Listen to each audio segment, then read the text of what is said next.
ადამიანის უფლებათა ევროპულ სასამართლოში დღეს გაიგზავნა საქართველოს ახალგაზრდა იურისტთა ასოციაციამ მზია ამაღლობელის სახელით მიმართა სტრასბურგის სასამართლოს ადამიანის უფლებათა ევროპულ სასამართლოში წარდგენილი საჩივრით დასაბუთებულია, რომ მზია ამაღლობელის მიმართ დაირღვა ადამიანის უფლებათა ევროპული კონვენციის ისეთი ფუნდამენტური უფლებები, როგორებიცაა თავისუფლებისა და უსაფრთხოების უფლება, კონვენციის მეხუთე მუხლი, კონვენციის მეექვსე მუხლი, საქმის სამართლიანი განხილვის უფლება, კონვენციის მერვე მუხლი პირადი და ოჯახური ცხოვრების დაცულობის უფლება, კონვენციის მეათე მუხლი გამოხატვის თავისუფლება, 13 მუხლი მერვე და მეერობაში, რაც სამართლებრივი დაცვის ქმედითი საშუალებების უფლებას გულისხმობს და რაც ასევე ძალიან მნიშვნელოვანია, საჩივარი გაიგზავნა მე-18 მუხლთან მიმართებითაც, რომელიც უფლების შეზღუდვათა გამოყენების ფარგლებს გულისხმობს. კერძოდ, გაგზავნილი საჩივრით დასაბუთებულია, რომ ეს უფლებები ფუნდამენტურად დაირღვა მზია ამაღლობელის საქმეში, კერძოდ თავისუფლებისა და უსაფრთხოების უფლება საუბარია ყველაზე მკაცრი აღკვეთის ღონისძიების პატიმრობის გამოყენების საკითხებზე, როდესაც ეს გადაწყვეტილება სასამართლო მიიღოს სრულად გადახედვის თუ გასაჩივრების შედეგად ამას რაიმე არსებითი ცვლილება არ მოყოლია და ისევ დარჩა ძალაში ის უკანონო აღკვეთის ღონისძიება, რომელიც დღემდე გამოიყენება მზია ამაღლობელის მიმართ და მე-5 მუხლთან დაკავშირებით წარდგენილი საჩივრის რაც შეეხება მე-6 მუხლთან მიმართებით საუბარია სასამართლოს მხრიდან და არა მხოლოდ მზია ამაღლობელის უდანაშაულობის პრეზუმპციის დარღვევაზე. ამასთან დაკავშირებით განსაკუთრებით აღსანიშნავია ის, რომ იმ განჩინებაში, რომლითაც მზია ამაღლობელს პატიმრობა მის მიმართ პატიმრობა იყო გამოყენებული, მოსამართლე უთითებს ადმინისტრაციული წესით მის დაკავებაზე და ადმინისტრაციული წესით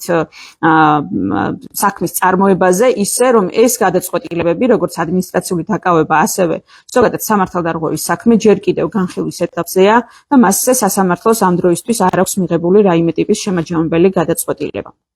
ასევე, რაც შეეხება სხვა მუხლებს, მზია ამაღლობელის საქმეში ვლინდება არაერთი არსებითი მნიშვნელობის პროცედურული დარღვევა, რაც საგამოძიებო უწყებების მხრიდან შესაძლო დანაშაულზე მიუთითებს, მათ შორის უნდა აღინიშნოს დეტექტივ ვლადიმერ ჩიტაიას პატაკი, რომლის საფუძველზეც მოხდა მზია ამაღლობელის ტელეფონიდან ინფორმაციის გამოთხოვა პროკურატურას, ისევ როგორც სასამართლოს არც კი შეუფასებია მოება, რომ მზია ამაღლობელის ტელეფონში შესაძლოა ინახებოდეს მის ჟურნალისტურ საქმიანობასთან დაკავშირებული, მათ შორის წყაროები, ჟურნალისტური წყაროები და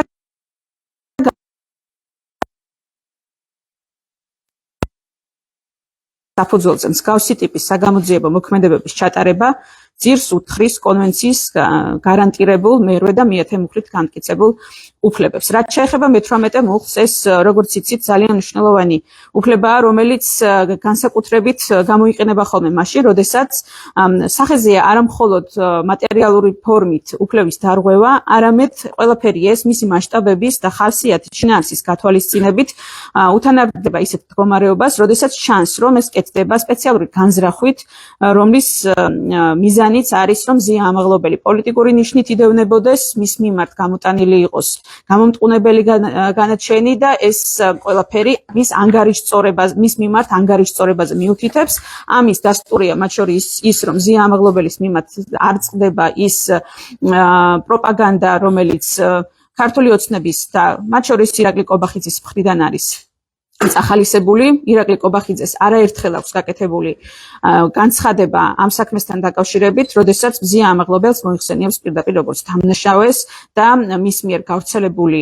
გზავნილები, ეს არის პროპაგანდისტული გზავნილები, რომლის მიზანია, რომ საზოგადოებას მზია ამაღლობელის მიმართ ჩამოუყალიბდეს უარყოფითი დამოკიდებულება. აქვე უნდა აღვნიშნოთ ის, რომ დღეს გაგზავნილ საჩივარში ჩვენ რა თქმა უნდა ყველა იმ საკითხთან დაკავშირებით ვერ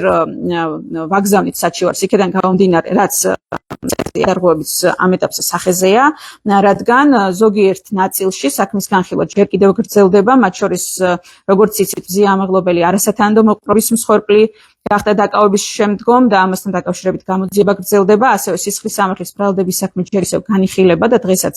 არის ერთ-ერთი რიგითი სხდომა. შესაბამისად, იმის გათვალისწინებით, რომ ჯერ სამოწურული დავის განხილვის პროცედურები ამ ნაწილებს არ ფარავს ადამიანის უფლებათა ევროპულ სასამართლოში დღეს გაგზავნილი საჩივარი, თუმცა მათი გაგზავნა მოგვიანებით დამატებით კიდევ შესაძლებელი იქნება იმის გათვალისწინებით, თუ რა გადაწყვეტილებას მიიღებენ ეროვნული სასამართლოები ამ საქმეზე. კიდევ ერთხელ ჩვენ ხაზგასმით გვინდა აღვნიშნოთ, რომ როგორც ამ საჩივარში, ასევე სხვა დარღვევების ერთობლიობით, რომელიც სახეზეა მძიმე ამაღლობელის მიმართ დაწყებული ბრალდების თუ სხვა მიმართულებით არსებულ საქმეებში მიუთითებს იმას, რომ ის არის პოლიტიკური ნიშნით დევნილი, პოლიტიკური ნიშნით ხორციელდება მის მიმართ სისხლის სამართლებრივი ბრალდება და ამას არაფერი აქვს საერთო რეალურად მართლმსაჯულების აღსრულებასთან და სისხლის სამართლის პროცედურების თუ მატერიალური ნორმების დაცვასთან.